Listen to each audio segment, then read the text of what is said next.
Welcome to the Lucky Country, a short story written and narrated by Robert Fairhead from the Tall and True Writers website. The group trekked for several weeks over rough terrain to reach the border town. On the way, they pulled their meagre resources and precious reserves of e-credits and cash to buy food and water, and begged when these ran low. Finally they arrived, exhausted and hungry, at the border, but found no orderly queue for visas. Instead, there was a desperate mob of refugees, like themselves, clawing at the razor wire top fencing, pleading with armed guards to open the padlocked gates. The smuggler who had approached them on the dusty outskirts of town had warned the group this would be the case, and showed them an alternative on his map. "You can cross the border here," he said, pointing to a bend on a windy line that meandered from east to west on the map. "It was once a river, but it hasn't flowed since the climate catastrophe." The group winced collectively at the mention of the human-induced epoch. The climate catastrophe had wrought so much pain and misery on them and on the world. "However," the smuggler cautioned, "the banks are steep and you will need a rope to lower yourself onto the dry riverbed.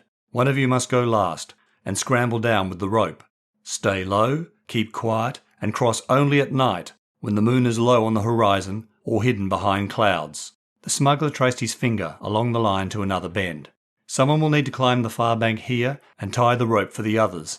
Leave no trace of your crossing," the smuggler warned, "including the rope. If you evade the border patrols and drones, head to the nearby hills and stay there for 2 nights, in the caves and the hillsides. On the 3rd night," he continued, shifting his finger to a straighter line bearing north on the map, "follow this old road to the city.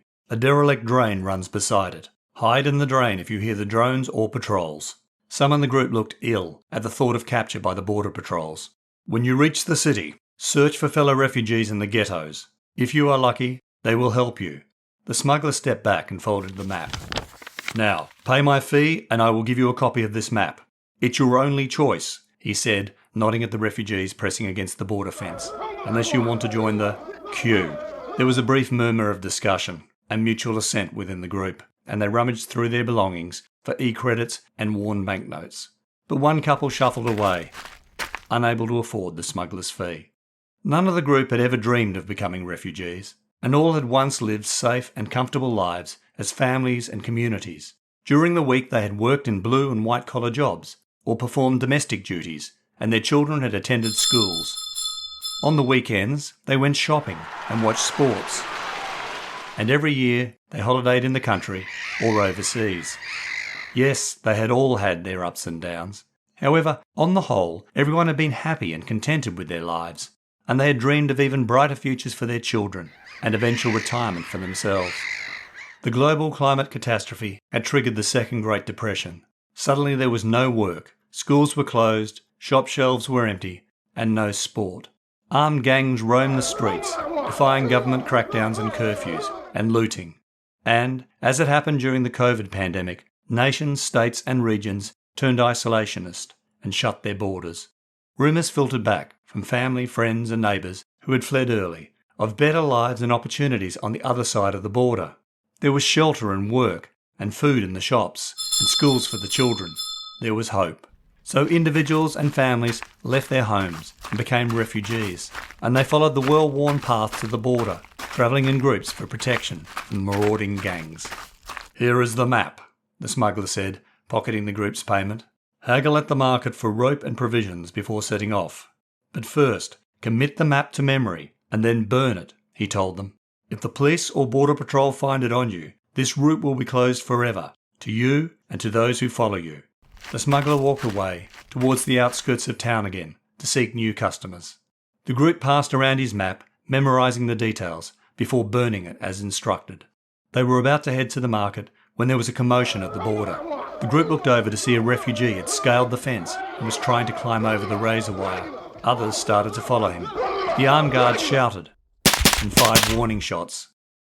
The refugees kept climbing, and then the guards lowered their rifles and fired again.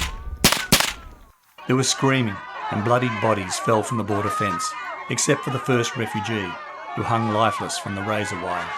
The group turned and joined the mob of refugees, running away in panic from the gunfire. No one noticed the irony of the bullet pockmarked sign spanning the border gates. "Welcome to the Lucky Country.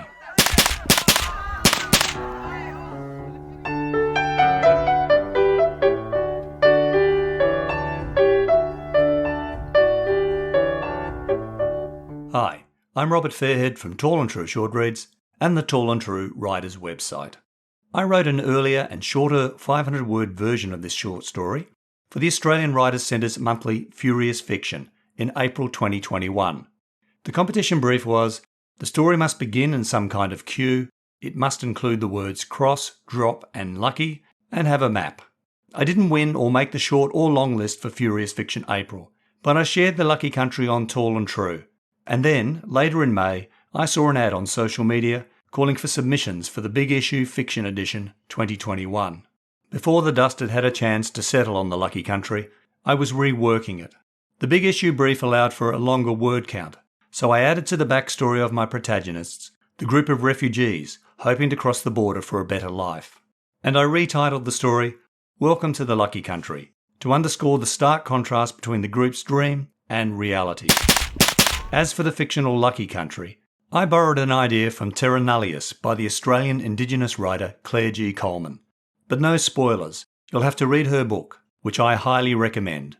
Thanks for listening to Welcome to the Lucky Country. You can read all my short stories, blog posts and other writing at tallandtrue.com. You can also buy my short story collections from the Amazon Kindle and Kobo online bookstores. Links are available in the show notes.